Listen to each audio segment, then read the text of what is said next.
గుంటూరు ప్రాంతానికి చెందిన రామకృష్ణారెడ్డిని భార్య రమ్య హత్య చేసిన ఘటన కలకలం రేపింది. ఈ ఘటనపై సీఐ రాజశేఖర్ రెడ్డి దర్యాప్తు ప్రారంభించారు.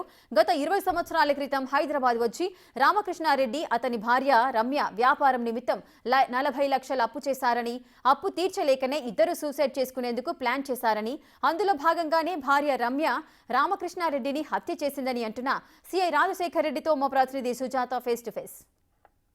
కేబీహెచ్పీ పోలీస్ స్టేషన్ పరిధిలో భార్య భర్తని అత్యంత దారుణంగా హతమార్చినటువంటి ఘటన చోటు చేసుకుంది. అసలు ఎందుకు భర్తని హతమార్చి తాను కూడా దాడి చేసుకుందో ప్రస్తుతం మనతో పాటు కేబీహెచ్పీ సిఐ రాజశేఖర్ రెడ్డి సార్ ఉన్నారు. సార్ చెప్పండి, ఎప్పుడు జరిగింది ఈ ఘటన, ఏం జరిగింది?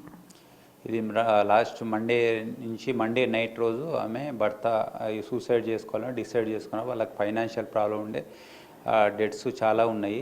క్రెడిట్ కార్డ్ ఒక 20 lakhs, వాళ్ళ మదర్కి బాగాలేనప్పుడు ఒక 20 lakhs, ఒక 50 lakhs దగ్గర డెట్స్ ఉన్నాయి.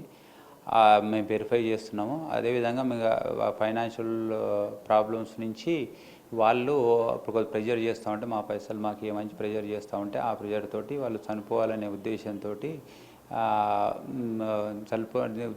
కత్తి తీసుకొని భర్తను ఫస్ట్ మండే రోజుకు చేతులు కోసుకుంది, మళ్ళీ మంగళవారం కడుపు, తర్వాత త్రోటు కోసినాక ఓవర్ బ్లీడింగ్ వల్ల నిన్న మార్నింగ్ అరౌండ్ 11 o'clock చనిపోయాడు. ఈమె కూడా చనిపోవాలనే ఉద్దేశంతో త్రోట్ కట్ చేసుకున్నది. కానీ అన్ఫార్చునేట్లీ భయం వేసి చనిపోదాం అనుకుంటే చాలా భయం వేసి ఈరోజు మార్నింగ్ పోలీసు వాళ్ళకి వాళ్ళ తమ్మునికి ఫోన్ చేసింది. వాళ్ళ తమ్మునికి వచ్చి ఫోన్ చేయగానే మేము కూడా రష్ అయ్యి ఆమెను హాస్పిటల్కి షిఫ్ట్ చేసాము.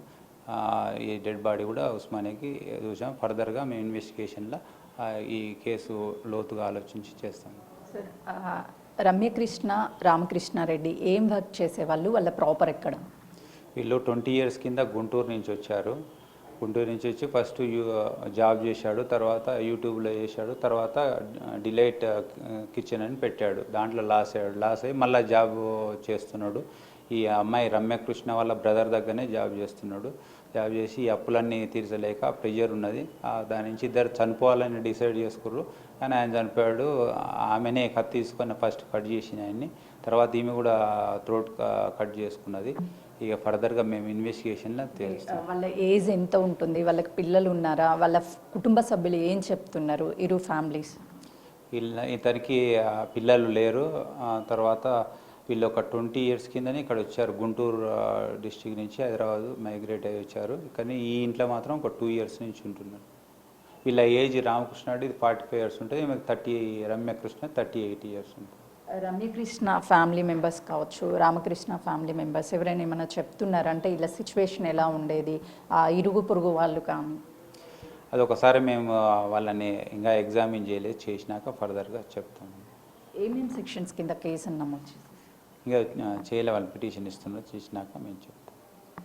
కేపీహెచ్పీ పోలీస్ స్టేషన్ పరిధిలో జరిగినటువంటి ఈ ఘటనలో అటు ఫైనాన్షియల్గా వాళ్ళకు ఉన్నటువంటి ప్రెజర్స్ తట్టుకోలేకనే ఇద్దరు చనిపోవాలని నిర్ణయం తీసుకున్నారు. భార్య భర్తని దాడి చేసి చనిపోయిన తర్వాత తనకి ధైర్యం సరిపోకనే తను అటు పోలీసులకి వాళ్ళ తమ్ముడికి కాల్ చేయడంతో వెంటనే ఘటనా స్థలానికి చేరుకున్నారు. ఆలోపే రామకృష్ణ మరణించినట్లుగా కూడా అటు వైద్యులు నిర్ధారించడంతో మార్చరీ డెడ్ బాడీని పోస్ట్మార్టం నిమిత్తం హాస్పిటల్కి తరలించారు. మరోవైపు రమ్యకృష్ణకి ట్రీట్మెంట్ ప్రస్తుతం తన పరిస్థితి నిలకడగానే ఉన్నట్లు పోలీసులు చెప్తున్నారు. ఫర్దర్గా ఇరు కుటుంబాల సభ్యులు ఇచ్చినటువంటి పిటిషన్ మేరకునే ఈ కేసును దర్యాప్తు చేస్తున్నట్లుగా కూడా తెలుస్తుంది. Cameraman Srikanth, Sujatha, KPHP police station.